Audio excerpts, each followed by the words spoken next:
was in 1748 in southern Germany, Bavaria, in a small town called Ingolstadt.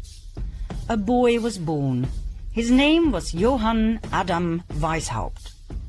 At the age of 5, his father died. The Jesuits took him under their wings and groomed Adam, who turned out to be a highly intelligent and strong-minded individual, to become a professor in canon law at the Jesuit University of Ingolstadt. He rewrote ancient historical documents in which the ideology of Lucifer would eventually lead to the complete control of the world.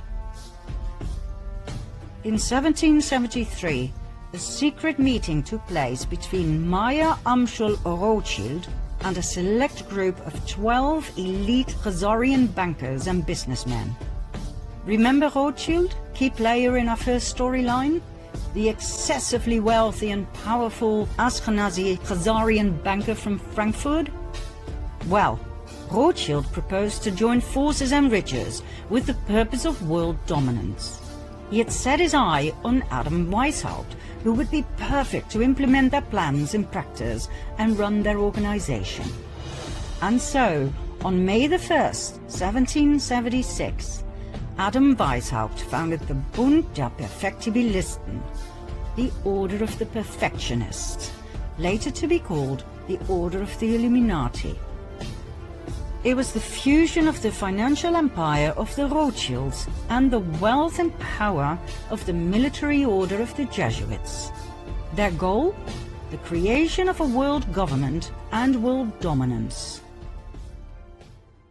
Although Waiszop's name is commonly known among those who study this material, not many people are aware of the fact that he based his Order of the Illuminati on ancient documents, one of which was a letter that was given to him by Rothschild. This letter, referred to as the Constantinople letter, was old and of extreme value to the Ashkenazim. It was 287 years old, written in 1489 by the Nazi, the chairman of the Jewish High Council in Constantinople, as a response to an outcry for help by the head of the Ashkenazi Jews in France. Remember the Khazarians who had fled Russia and who had changed their name to Ashkenazi Jews? They now felt threatened by the other ethnic groups in France. The king had even told them they had to convert to Christianity. The reply of the Nazi in the Constantinople letter was as follows. As for what you say that the King of France obliges you to become Christians, do it, since you cannot do otherwise, but let the law of Moses be kept in your hearts.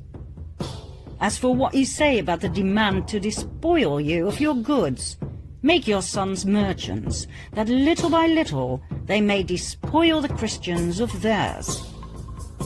As for what you say about their making attempts on your lives, make your sons doctors and apothecaries, that they may take away Christian lives. As for what you say about their destroying your synagogues, make your sons canons and clerics, in order that they may destroy their churches. As for the many other vexations you complain of, arrange that your sons become advocates and lawyers, and see that they always mix themselves up with the affairs of state, in order that by putting Christians under your yoke, you may dominate the world and be avenged on them.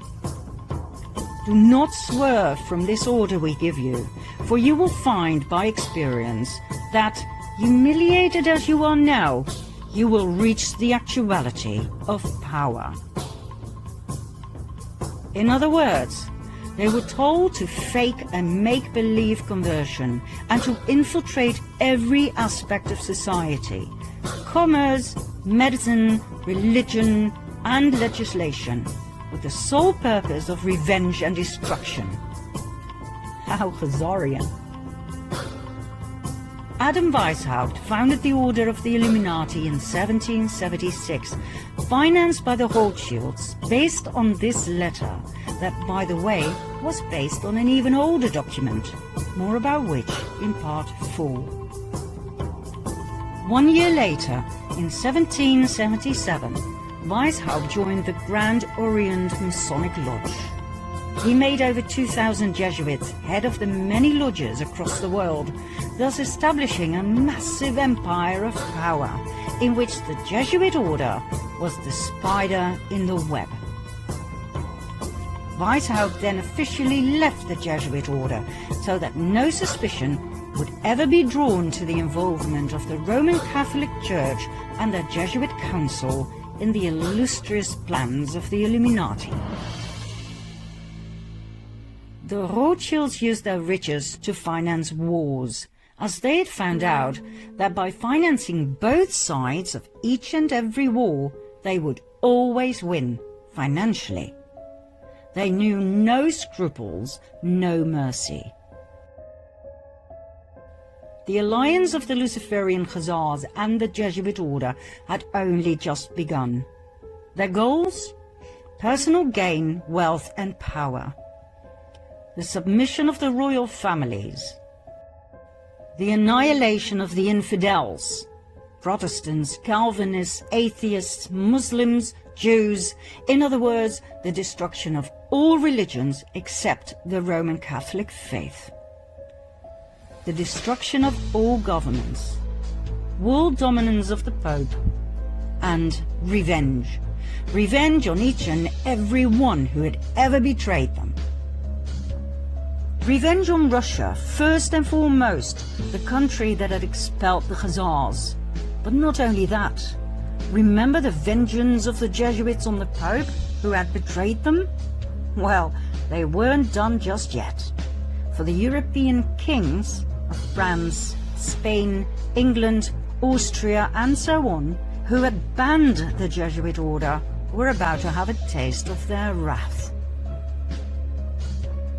The first pawn the Illuminati alliance put forward was Napoleon Bonaparte. The fact that the French Revolution was indeed orchestrated by elite secret societies was documented and proven by the French Jesuit Augustin Barruel. He wrote an influential account in which he focused in particular on Adam Wajshaupt, founder of the Order of the Illuminati. According to Barruel, the French Revolution was orchestrated by Freemasons and philosophers like Voltaire and Montesquieu. We'll get back to Barruel in a later stage, so remember his name. Napoleon's advisor was a Jesuit, Emmanuel Sillet. He advised Napoleon on where to go and what to do. In today's language, we would call Sillet his handler. According to many historians and researchers, the Jesuits were the ones who orchestrated and directed the French Revolution and the outcome. Napoleon was a Masonic Grand Master. He was chosen and initiated by the order to play a key role in their planned revolution. Napoleon's brother, Louis Bonaparte, was made Grand Master of the Grand Orient of France. His wife Josephine was a member of the Mason Rite of Adoption. Under Napoleon's rule, the number of lodges in France grew from 300 to 1,220. Napoleon was a puppet of the cabal. We were led to believe he was the front man, but he was not. The hidden hand that some historians believe was to cover an ulcer, seriously, was actually a common Masonic gesture called the sign of the Master of the Second Veil. Many world leaders have shown this sign throughout the ages. The French Revolution started in 1789 and lasted for 10 long and bloody years of absolute terror. It was the master plan of the Jesuit Council to take revenge on France, to destabilize the country through war, and to destroy the French crown. Their tool? The Jacobins, an extremist political movement founded by none other than Napoleon's advisor, the Jesuit Sillet. The Jacobins caused mayhem across France, rioting, plundering, murdering everyone who stood in their way. They left behind a trail of death and destruction wherever they went. The Jesuit plan worked. The guillotines worked overtime.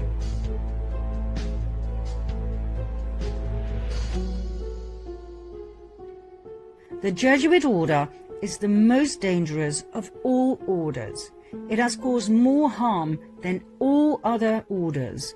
The doctrine of the Jesuits entails that their supreme general is the sovereign of sovereigns and master of the world.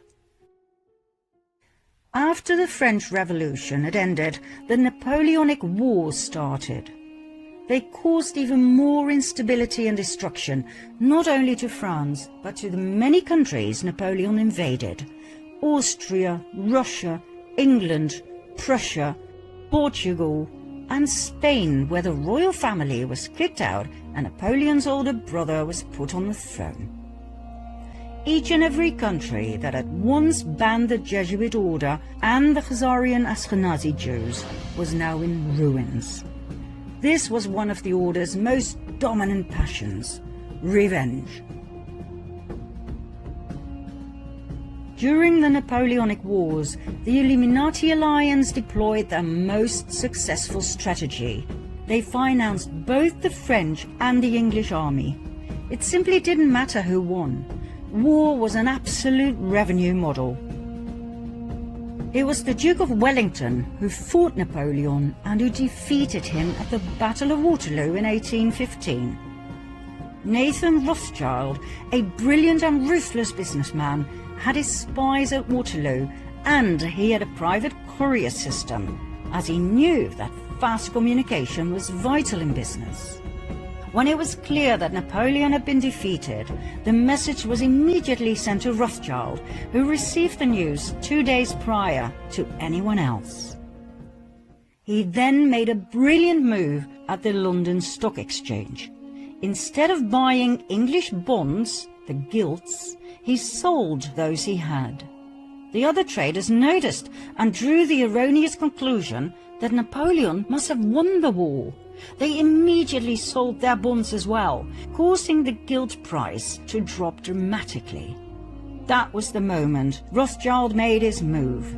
He bought all the gilts he could lay his hands on at a very low price. By the time the others had noticed and frantically started buying again, Nathan Rothschild was excessively rich. The King of England, George III, was now heavily indebted to Nathan Rothschild, who had financed his wars.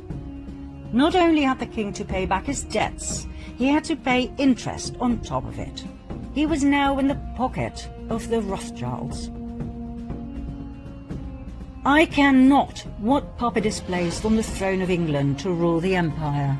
The man who controls Britain's money supply controls the British Empire, and I control the money supply. Next, 1914. The Illuminati alliance, that we shall refer to as the Cabal from now on, simply because it's short and to the point, caused World War I, a war initially solely between Austro-Hungary, a dual empire of Austria and Hungary on the one side, and Serbia on the other. What happened? The ruler of Austro-Hungary, Emperor Franz Joseph I, had no successor to the throne, as his only son had committed suicide. His nephew, Franz Ferdinand, became heir to the throne. But his ideas about politics were very different from his uncle's. Franz Ferdinand wanted to decentralize. He wanted autonomy for the various ethnic groups. He wanted to incorporate Serbia into the dual empire as a political entity equal to Hungary and Austria. He was a thorn in the eye of his uncle, the emperor. Although raised in the Jesuit image of his father and uncle, he had a mind of his own. He refused to adopt his uncle's political vision, and he married the woman he loved, which was so not done within the elite. At the time of extreme internal unrest, the emperor sent his nephew to the border with Serbia, where he and his wife Sophie were murdered. According to the official narrative, it was the Servian Gavrilo Princip who pulled the trigger. And so, Austro-Hungary declared war on Serbia. Germany joined forces with Austro-Hungary. England, France, Russia, and later Italy, Romania, Bulgaria, and former Turkey, the Ottoman Empire, came to the aid of Serbia. We all know the results. 4 horror years in trenches, 9 million killed. Germany was in ruins, and that was precisely what the Jesuits had aimed for, as Germany was mostly Protestant. You may remember what it said in the Jesuit oath about Protestants. They would do absolutely anything to destroy their horrible race forever. Some historians may question or even deny the Jesuit background of the rulers of Austro-Hungary, which is odd, as they were prominent members of several Jesuit suborders, such as the Supreme Order of Christ. Emperor Franz Joseph was so high up in the Jesuit council that he was authorized to grant titles such as Prince and Grand Master. In 1880, for instance, he granted this title of Prince of the Holy Roman Empire to the Grand Masters of the Order of Malta. He even founded his own order, the Imperial Austrian Order of Franz Joseph. I promise to go deeper into these orders, plus the evidence of their Jesuit connection, in a later episode. For now, we'll leave it here, as we don't want to get lost in history. After all, we still have to cover the Russian Revolution and World War II in a way it wasn't brought to you in school, I promise.